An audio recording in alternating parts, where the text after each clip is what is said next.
You know, making all these shorts every year, you know, it was music videos all the time, and then it was shorts all the time, and then it was like terrible branded videos all the time just to make money and everything. It's things that you guys will end up having to do when you move out here. It's the only way to make money unless you want to like serve fancy cheese at the deli. But doing all those things gets it to be second nature for you a little bit, right? And like making making things in bulk, sort of, at least for me, it helped me feel confident about things. So when I finally got like a big job or had to like be in a room with adults or like boss people around who were 20 years older than me or something, I felt like I knew what I was talking about because I had for so long just done them myself. And I feel like that was probably the best lesson of being broke for 8 years here and making things, is just that I was always at some point making something, and by myself or with 3 of my friends.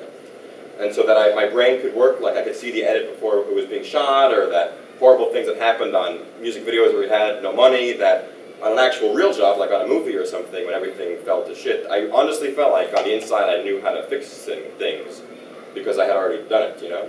And if I had gotten some movie like right out of college, I feel like it would have been a complete disaster because I had no actual experience. But what they start to do is they send you out on like a bunch of meetings where you sit on a couch and you have a bottle of water and you tell literally the story that I'm telling you right now to a stranger. And you do it like 3 times a day for 3 years. And the idea is that you're like letting everyone know who you are, like what you like. They see your reel of some of these shorts, you know, and you just basically get, it's like orientation in college or something. It's literally what it is like. And you do that for a while, and then they send you scripts, and you read scripts, and you have to, and if you like a script, you go out and you sort of pitch why you think you should make that movie. An open directing assignment is what they call it. And eventually, I would go out and I went out and I pitched on this first movie, a script that I thought was really, really funny, and I went out and I pitched. And my pitch, when this was a huge mistake and a horrible day for me, but I did not know any better, was that I thought all you had to do was like make some cool like visual presentation and go in and tell them how much you liked the script and like how it would look. And I thought that would be good enough. But that's not what they want to hear. They don't care anything about that. They literally want you to rip it apart and then tell them how you would fix it. They want you to give them the problems that they have and then your solutions. And they're judging you based on your solutions. This is news. I did not know this. I thought that you guys, and I loved it. And I think it should be mostly blue. They don't like it. But I made this short that was, it was about 2 guys who were trying to out-gay phone sex each other. It was called Mono Mono. And I shot it. It's online. You can watch it. It's on Vimeo. And I shot it for, I'm copywriting that. I shot it for $500 on HBO. This was like the most, like, no crew. It was no crew. It was me. I had a microphone hung off of the C-stand. It was nothing. And I cut on the laptop, and we shot that in an afternoon, and I cut it in a couple of days, and it was like 3 minutes long, and it was, I guess the idea was compelling enough. I put it online, and it was just my friends, and there was 2 people in it only. And I put it on the internet, and the manager like blasted it out like on his Facebook and stuff, and then like 24 hours later, like I got every agency was calling me, which is great, right? That was all that I wanted for 6 years. That's all I wanted. I made so much shit. I made this Christian rock video. I went to Asia and all this stuff, and then no one ever called me ever for anything. And then I made this gay phone sex video, and then everybody called me. Everybody. And I went in and I pitched like the action version of what Harold Kumar could be. I was like, it's like an adventure movie with best friends. Wouldn't it be cool? And there's all this. There's car crashes. There's a musical. And there's gangsters. It's fucking crazy. Wouldn't it should be like this? Why can't it just like look like this instead of like a television show like the second one looks like? The second one's hilarious. Looks like television. Like shouldn't it look like cool? And I literally told the head of the studio that I want to be the Christopher Nolan of the Harold Kumar franchise. See, that was my favorite part too. Yes.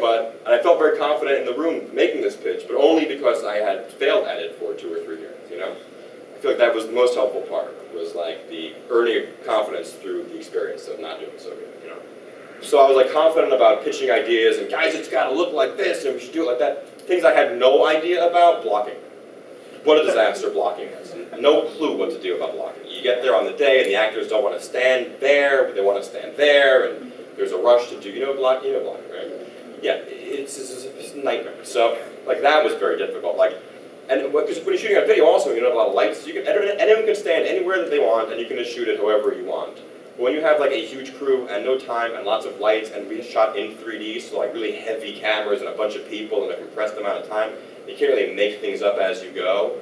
Like you have to plug people in sometimes, or you come up with really simple ways to shoot on certain axis lines, so you just start doing like cross coverage quickly, So if you see people talking like this, and then like some guy walks over here, you're fucked. You have to now light all of this thing, and then it takes 4 times as long. I did not know any of this. So when I would show up on set, I would like do a blocking with actors, and they would like do their thing, and I'd be like, that looks good to me, let's do it. And then the DP would show up and be like, what you just did over here is going to take us 17 hours. I was like, oh. Probably fix that, right? That happened every day. So like there was no one taught me that in college, I did not learn any of it. So things like that were very, very difficult. But being confident about ideas, what would be funny, what wouldn't be funny, that was all stuff that I felt comfortable with. But like what they can do, what's interesting is like when you do the color correction, there's like a whole 3D correct that you do also. Like a lot of 3D that you shoot live is broken a lot of the times. Like lenses don't sync up or things are out of phase. Like we shot on Genesis on these rigs and everything was fun. I mean, every shot there's something wrong with it. You know, if 2 cameras don't match or something is bent or whatever it is. You can fix all that stuff. They could sort of, this is very technical, but they could like help to sort of blend you into a more 3D moment. So they would keep things kind of like a little bit flatter. They could like push, you know, they could push the conversion back, and they could sort of like ramp into a big moment, and then they could sort of like slowly like ramp you back down. So your eyes weren't bleeding because it was like nothing big, nothing big. That's when it starts to hurt. So they're fixing a lot of broken shots so you don't get the eye strain, and then they can also kind of ramp into bigger moments and then ramp down so the whole movie isn't a strain, so your eyes aren't across the whole movie. I'm into this organization because this is kind of how I made things for my whole life. When I was in high school and college, and even after college, I was making movies by myself and with my friends for no money with the camera that you're shooting this interview on right now for my whole life. And I loved it, and I kind of wanted to support and help out the kids who were doing exactly what I used to do. For me, I think the trick was that I was always just making something, and then I taught myself how to edit, and so I'd shoot things and edit things all the time, obsessively, every week, every day, sometimes even in high school. And the most helpful information that I had, the thing that made me the most confident was that I had made so many things so often and for so long that when I had the opportunity to make an actual movie, I felt like I was prepared for it because I had made a bulk load of stuff over the years.